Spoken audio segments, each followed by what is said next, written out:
President-elect Trump appointed former PayPal COO David Sachs to be his White House AI and crypto czar, signaling a major shift in favor of the tech sector. The crypto world is already feeling the optimism. Just days ago, Bitcoin prices hit $100,000 for the first time ever. Here with reactions, Strategic Wealth Partners CEO Mark Tepper. Great to see you this morning, Mr. Tepper. So tell us about— Good morning, Charlie. What does David Sachs bring to the table?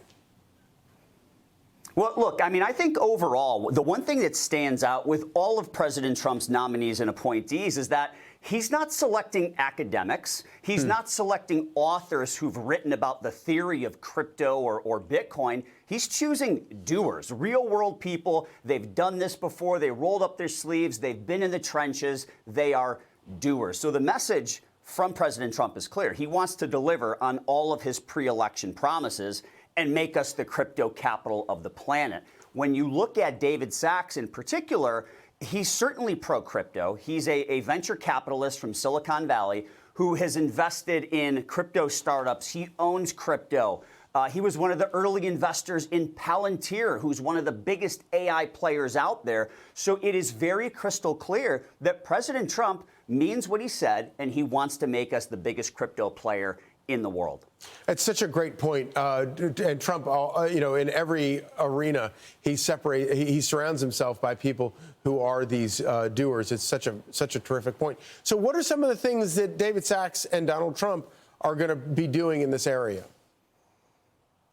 Well, look, I think one of the biggest issues with crypto is nobody really knows how much to regulate it. Should there be any regulation at all? And I just think from the standpoint of having some clarity, reducing uncertainty, that will certainly make it much more likely that you have more crypto bulls and that Bitcoin continues to climb higher. But then, furthermore, you look at the rest of the Trump appointees and nominees, whether it's Scott Bessent in the Treasury, Howard Lutnick in Commerce, Paul Atkins, SEC. They're trying to make this a legitimate currency. And if at some point you see a company like Amazon allowing people to buy goods with Bitcoin or with crypto overall, the coin is going to go to the moon. I mean, it will go up substantially. So I think you'll see more use cases. I think they will have some clarity on regulation, and both of those are going to be great for crypto. And, of course, Donald Trump is the first president to come along who has embraced crypto like this. Why do most politicians think that crypto is such a threat to them?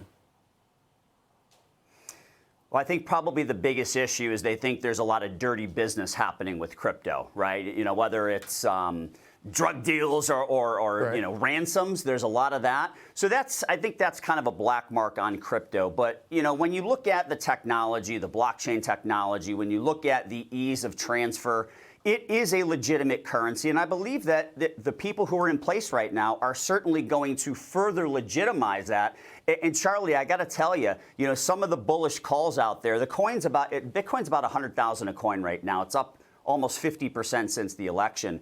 Mike Novogratz of Galaxy Digital, maybe a month or so ago, he said that if Trump is able to build a Bitcoin reserve, which he's talked about, it could go to $500,000 a coin. Wow. Another research resource that I read, BCA Research, said it's going to $200,000 a coin, and there is no qualification for a Bitcoin reserve. So when you look at all these people, it seems like the coin is going to continue to climb higher.